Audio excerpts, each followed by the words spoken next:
Estás escuchando el audiolibro Realidades Invisibles, el cielo, el infierno, ángeles y demonios, del autor R.C. Sproul, editorial CLC, año 2018. Capítulo 13. Ángeles como mensajeros. Una de las principales tareas de los ángeles es servir como mensajeros de Dios. Esta función se demuestra con claridad en los relatos del nacimiento de Jesús en los Evangelios y, en particular, en el primer capítulo del Evangelio de Lucas. Ahí leemos: Hubo en los días de Herodes, rey de Judea, un sacerdote llamado Zacarías, de la clase de Abías. Su mujer era de las hijas de Aarón y se llamaba Elizabeth. Ambos eran justos delante de Dios y andaban irreprensibles en todos los mandamientos y ordenanzas del Señor. Pero no tenían hijo, porque Elizabeth era estéril y ambos eran ya de edad avanzada.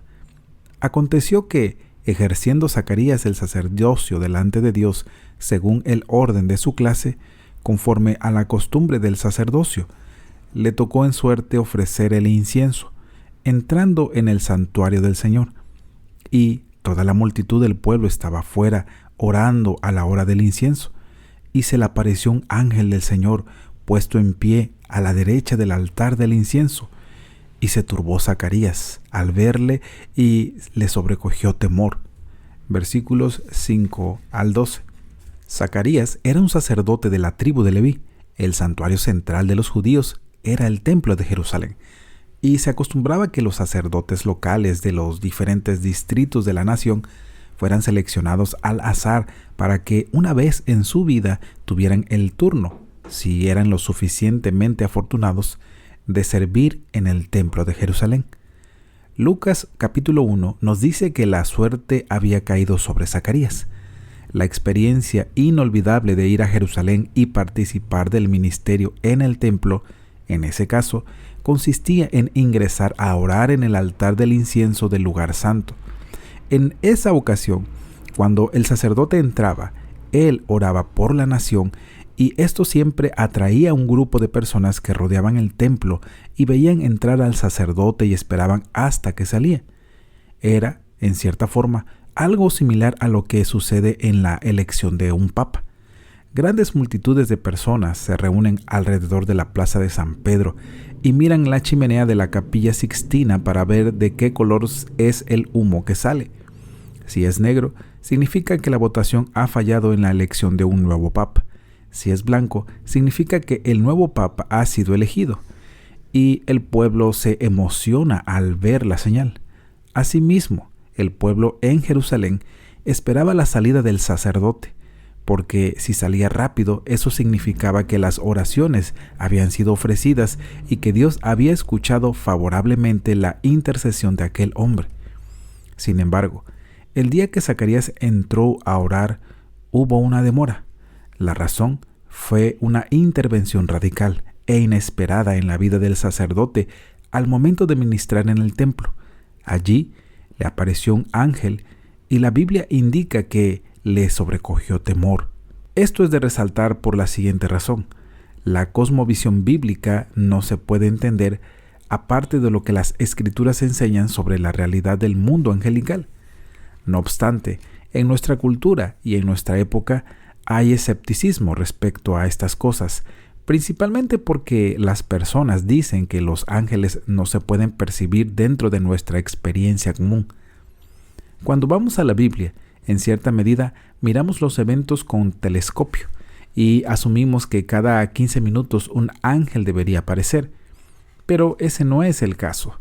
Los ángeles sí aparecían, pero solo de vez en cuando.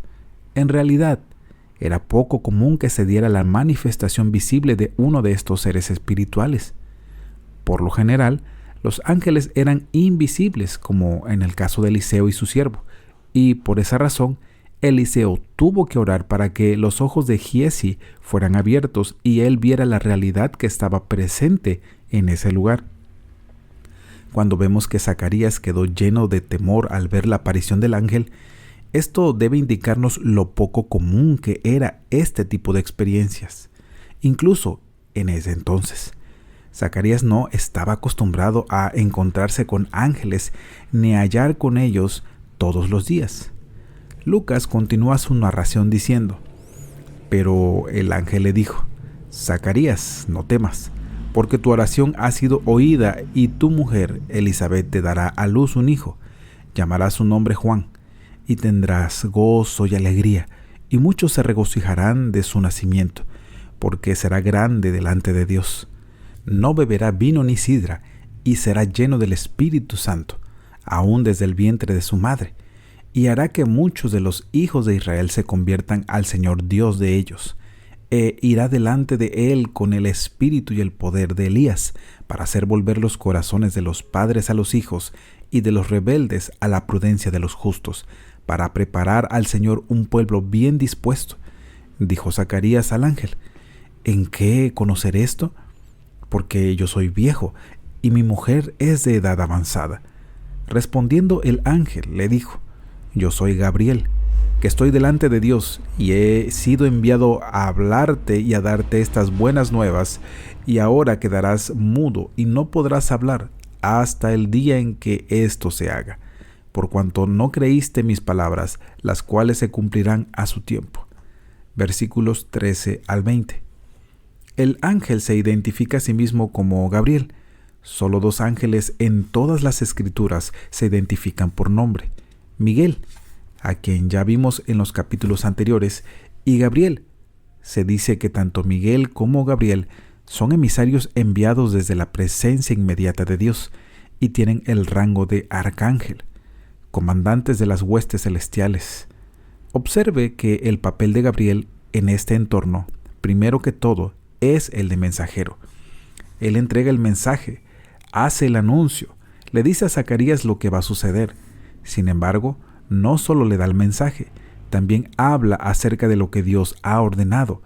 Así que no es un simple mensajero enviado a comunicar una información.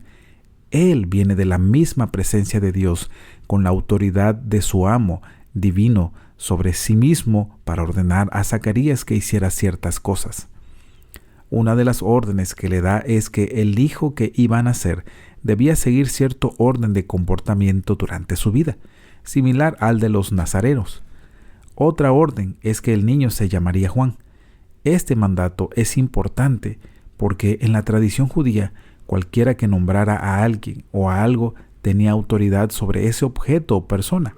Por ejemplo, la primera tarea que Dios le dio a los seres humanos en el jardín del Edén fue la de nombrar a los animales, mostrando así el dominio de los humanos sobre el reino animal. Los animales no nombraron a Adán. Adán nombró a los animales. Históricamente, a lo largo del relato bíblico, cuando los niños nacían, eran los padres del niño los que tenían la autoridad para darle nombre. Sin embargo, en algunas circunstancias esa autoridad era retirada de los padres y Dios intervenía en la situación, diciendo de forma indirecta: este niño me servirá de una manera especial, así que me reservo el derecho de darle el nombre. De modo que el ángel viene de la presencia de Dios y dice: mira, no vas a llamar Zacarías Jr. a tu hijo, y tampoco le vas a poner el nombre de su tío Abraham. Su nombre será Juan. Zacarías quedó aturdido por la incredulidad. El mensaje le resultó muy difícil de creer, así que el ángel le dijo que quedaría mudo hasta que sucediera todo lo anunciado por él. Meses después, cuando la familia se reunió para dar nombre al niño, ellos estaban considerando diferentes nombres, incluyendo el del padre. Léase Lucas capítulo 1 versículo 59.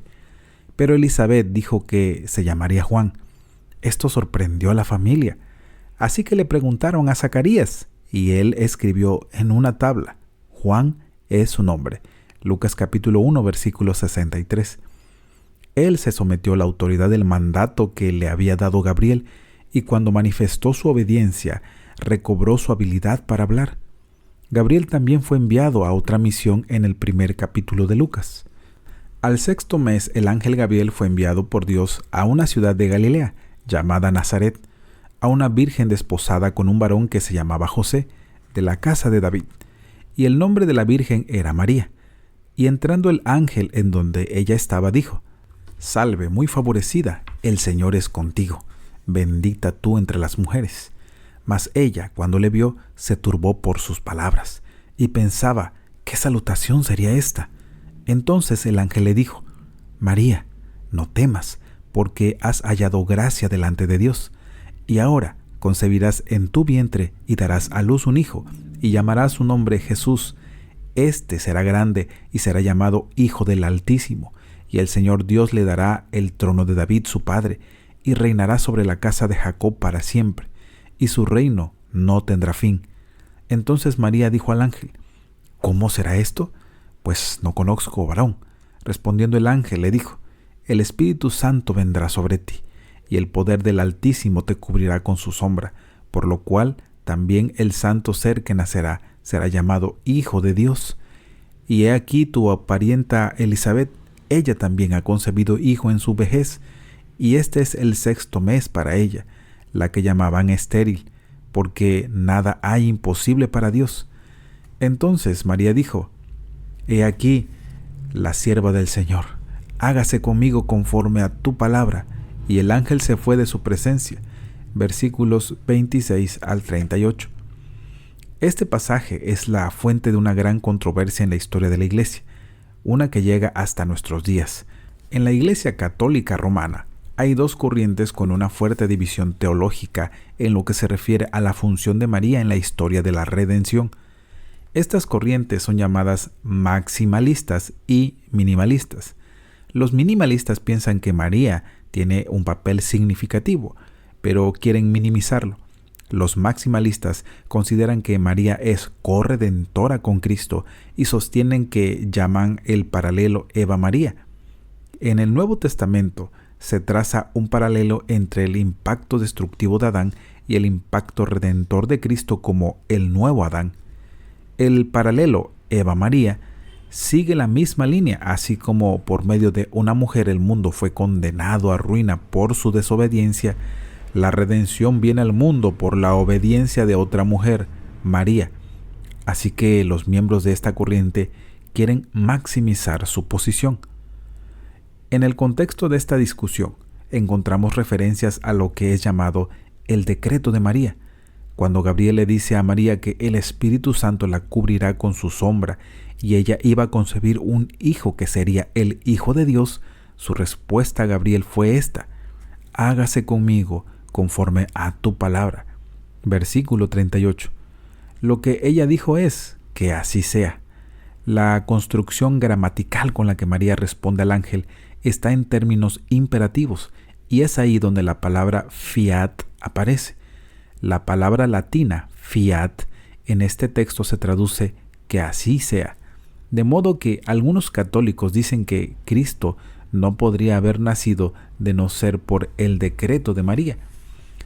En contraste, la interpretación protestante y la correcta de este pasaje es que la expresión de María es una conformidad empática con la autoridad de Dios, quien le ha enviado su mensaje, y es una muestra no de autoridad sobre Gabriel, sino de su disposición en condición de sierva para obedecer el llamado que Dios le ha hecho. De manera que en este pasaje volvemos a ver a Gabriel en su función de mensajero y, además, como un comunicador de la palabra de Dios que tiene autoridad. Hay un último pasaje al que quiero dirigir su atención con relación a la visitación de los ángeles, pero es uno que en cierta medida ha sido enigmático e incluso problemático en su interpretación. Lo encontramos en el 5º capítulo del libro de Josué, cuando él estaba preparando su ejército para enfrentar a Jericó. El pueblo de Israel había visto que Jericó era una fortaleza y que los soldados de esa ciudad eran excelentes, y para que Josué y sus tropas alcanzaran la victoria en la conquista de Canaán, ellos debían pasar más allá de Jericó. Justo antes de que se presentara la batalla, Josué tuvo una experiencia memorable. Estando Josué cerca de Jericó, alzó sus ojos y vio un varón que estaba delante de él, el cual tenía una espada desenvainada en su mano. Y Josué, yendo hacia él, le dijo: ¿Eres de los nuestros o de nuestros enemigos? Josué capítulo 5, versículo 13. Josué tenía buen criterio para el talento militar Él podía ver que ese hombre era un guerrero formidable, pero nunca antes lo había visto, y no estaba seguro si era uno de los propios soldados a quien no había visto nunca, o si era un guerrero traído para pelear por los habitantes de Jericó. Así que Josué quiso indagar en qué equipo estaba ese hombre. Él se acercó al extraño y dijo: ¿eres de los nuestros o de nuestros enemigos? La respuesta fue maravillosa. La respuesta fue: no. Aquel varón dijo a Josué: no. Más bien yo vengo ahora como capitán del ejército del Señor. Versículo 14, primera parte. Al escuchar eso, Josué se postró en tierra para hacerle reverencia y le dijo: ¿qué dice mi señor a su siervo? Entonces el capitán del ejército del Señor dijo a Josué: quítate las sandalias de tus pies, porque el lugar donde estás es santo. Y así lo hizo Josué. Versículos 14, segunda parte, y 15. Hemos visto que Gabriel y Miguel tienen el título de arcángel o comandante de las huestes celestiales, pero como veremos en el siguiente capítulo, los ángeles nunca deben recibir adoración. Sin embargo, aquí vemos a Josué postrándose y adorando al comandante de los ejércitos del Señor sin ninguna reprensión de parte del ángel. Cuando los humanos adoran ángeles, estos siempre los detienen, pero debido a que este ángel aceptó la adoración de Josué, la mayoría de los estudiosos consideran que esta escena es una cristofanía, una aparición de Cristo previa a su encarnación. Por lo tanto, este comandante es Cristo. Cuando él apareció a Josué, el líder de Israel dijo: ¿eres de los nuestros o de nuestros enemigos? Y el comandante respondió: no, me estoy haciendo cargo. No se trata de si estoy por ustedes, sino de si ustedes están por mí. Esto fue el capítulo 13. En el próximo capítulo daremos respuesta a la pregunta: ¿adoración a los ángeles? Esto fue un trabajo de Teologética Audiolibros. Si te gusta nuestro contenido, te invitamos a suscribirte a nuestro canal y activar la campanita de notificaciones para estar pendientes en el próximo capítulo. Te invitamos también a que compartas nuestro contenido para que muchas más personas puedan ser bendecidas a través de esta labor. Que Dios te bendiga.